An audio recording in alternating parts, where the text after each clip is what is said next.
অনেক ভাই আমাকে প্রশ্ন করতেছেন যে ভাই ভারতীয় ভিসাটা আসলে কবে নাগাদ চালু হবে। সবাই তো দেখি যে বলতে আছে যে দ্রুত হবে, হয়তোবা ওনারা যেভাবে মিটিং বৈঠক এটা একটার পর একটা করতেছে হয়তোবা দ্রুত হয়ে যাবে এরকম একটা আশ্বাস দিচ্ছে। আসলে কি হবে আর হলেও কবে নাগাদ? বিশেষ করে যারা ভ্রমণ প্রত্যাশী বাংলাদেশের অনেক মানুষই আছে যারা ভারতে ভ্রমণ করতে খুব পছন্দ করেন, যে ভারতের যে সুন্দর জায়গাগুলো রয়েছে যেহেতু কম খরচে ভ্রমণ করা যায়। টুরিস্ট ভিসা প্রত্যাশী যারা তারাই বেশি এখন আশা নিয়ে বসে আছেন, যেহেতু শীত মৌসুমটা চলে এসেছে তাই জন্য এখন অনেকেই এই প্রত্যাশায় বসে আছেন যে কবে নাগাদ চালু হবে।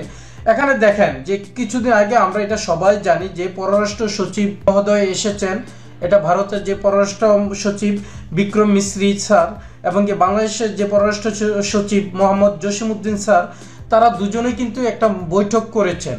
এটা কিন্তু একটা রাষ্ট্রীয় বৈঠক, আর এই বৈঠকটার পরে কিন্তু আমরা অনেক আশায় ছিলাম যে হয়তোবা ভালো কিছু একটা আসবে, ভিসা নীতির বিষয় নিয়ে ওনারা হয়তোবা একটা ভালো একটা খবর দিবে, কিন্তু আসলে এই ধরনের কোনো সুখবর এখনো আমরা পাইনি।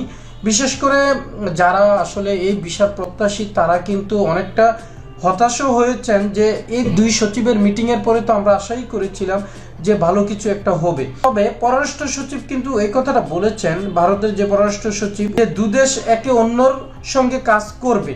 কিন্তু ভাই খোলামেলা ভাবে উনি এটা বলছেন, ভাই একে অপরের সঙ্গে কাজ করবে ঠিক আছে, কিন্তু সেটা তো আমরা জানি যে এটা কূটনীতিবিদদের এভাবেই কথা বলে, কিন্তু আসলে কি ভিসাটা চালু হবে এটা তো সবারই প্রশ্ন।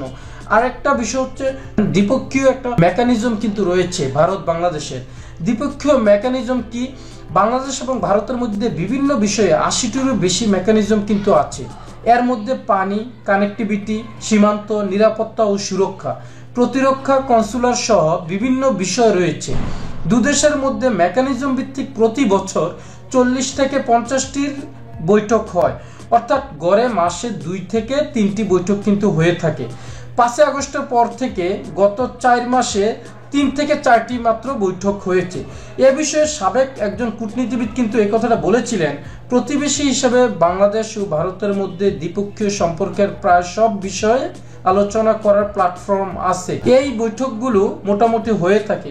৫ আগস্টের পর বৈঠকের সংখ্যা অনেক কমে গেছে। কিন্তু কূটনীতিবিদরা কি বলতেছেন দেখেন, যদি দেখা যায় সামনের দিনগুলিতে ধীরে ধীরে বৈঠকের সংখ্যা বাড়ে তাহলে বোঝা যাবে দুদেশের মধ্যে যোগাযোগ ও আলোচনা বাড়ছে। আরেকজন কূটনীতিবিদ কিন্তু একই কথা বলছেন, ভারত যদি তাদের ভিসা সেবা দ্রুত স্বাভাবিক করে সেটিও বাংলাদেশের জন্য একটি ইতিবাচক বার্তা দিবে।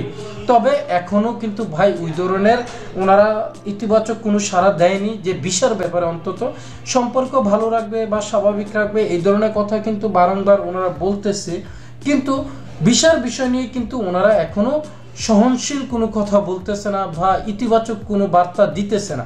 তবে এখন অনেক ভাই বলতেছেন যে ভাই ভারতের বদলে তাহলে অন্যান্য দেশগুলো ভ্রমণ করা যাক। কোন দেশগুলো? বিশেষ করে পাকিস্তান। অনেক ভাই বলতেছেন, কিন্তু ভাই আমি একটু ক্ষুদ্র জ্ঞানেই আপনাদেরকে বিশ্লেষণ করে বলছি, যারা পূর্বে বারংবার ভারত ভ্রমণ করেছেন তারা জানেন ভারতে ভ্রমণ করলে আপনি কিন্তু সাশ্রয়ী খরচে ভ্রমণ করতে পারেন।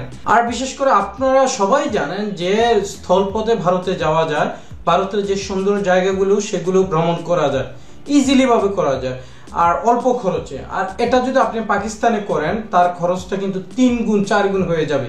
আপনাকে শুধু বিমান ভাড়াটা দিতে দিতে অবস্থা খারাপ হয়ে যাবে। আপনি চিন্তা করে দেখেন, সর্বনিম্ন $৮০০ থেকে আপনার $১৪০০ পর্যন্ত কিন্তু ওঠানামা করে আপনার বিমান ভাড়া। আর আপনি $২০০ $৩০০ হলেই ভারত ভ্রমণ করে শেষ করে ফেলতে পারবেন। তো সেই জায়গায় আপনি চিন্তা করে দেখেন ভাই যে আসলে এগুলা আমরা যেভাবেই বলি না কেন, তারা বিশেষ করে ভ্রমণ প্রত্যাশী বা ভ্রমণ করতে ইচ্ছুক তারা জানে। হ্যাঁ, আমি চাই যে সকল দেশে ভ্রমণ করুক, পাকিস্তানও করুক, বাংলাদেশ করুক বা ইন্ডিয়া করুক বা অন্যান্য দেশে ভ্রমণ করুক, তাতে কোনো সমস্যা নেই। কিন্তু যাদের বৈদেশিক ভ্রমণটা ভারত থেকে ওই স্বাদটা মিটাইতে পারে যে অল্প খরচে, তারা কিন্তু ভারতের ভিসাটার জন্য ভাই খুবই উদগ্রীব হয়ে আছে, মানে আগ্রহী হয়ে আছে। তবে দেখা যাক যে আসলে কি হয়। এখন কূটনীতিবিদ সবাই বলতেছেন যে আসলে ভিসাটা দ্রুতই চালু হবে, এবং কেউ কেউ আবার বলতেছেন না, এটা কোনো সম্ভাবনা নেই আপাতত, যেহেতু দুই দেশের রাজনীতি প্রেক্ষাপটের মধ্যে মারাত্মকভাবে একটা পরিবর্তন এসেছে। আসলে এই রাজনীতি কারণে যদি এভাবে পরিবর্তন সাধারণ মানুষের মধ্যে হয়ে যায় তাহলে তো এটা কখনোই কাম্য নয়। আমরা চাই রাজনীতির গতিতে চলবে, কিন্তু সম্পর্ক সম্পর্কের জায়গায় থাকবে। দু দেশ প্রতিবেশী দেশ ভালো থাকুক, এটা সবাই প্রত্যাশা করি। এখন কিছু সংখ্যক মানুষ যদি তাদের দ্বিমত পোষণ করে, এটা তাদের ব্যক্তিগত বিষয়, কিন্তু রাষ্ট্রীয় ক্ষেত্রে তো অন্তত একটা আঞ্চলিক ব্যাপার তো রয়েছে।